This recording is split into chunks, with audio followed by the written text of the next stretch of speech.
میرے نبی پاک حضرت محمد صلی اللہ علیہ وسلم فرماتے ہیں کہ بے نمازی کی قبر میں ایک زنجہ سانپ مسلط کر دیا جاتا ہے جس کا نام ہے شجاع الاطرا۔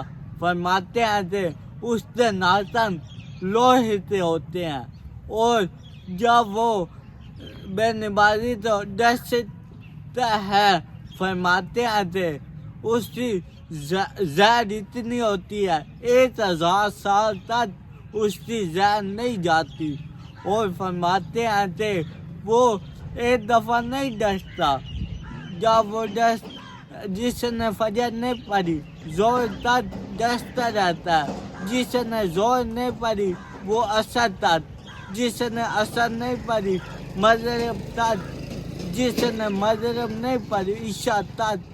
فرماتے ہیں کہ جب وہ ایک دفعہ ڈستا ہے اس کی ہڈیاں چور چور ہو جاتی ہیں، استغفراللہ۔ اس کا نام ہے شجاع الاطرا۔ اللہ اکبر۔ میرے بھائیو دوستو، آج ہی توبہ کریں، اگر بے نمازی ہے تو نماز پڑھیں۔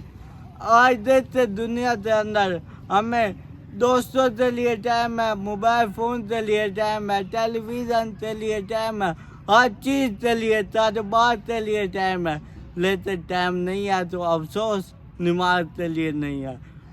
ایک اور حدیث بات موجود ہے، بے نمازی مسلمان اور کافر کے درمیان فرق کرنے والی چیز نماز ہے۔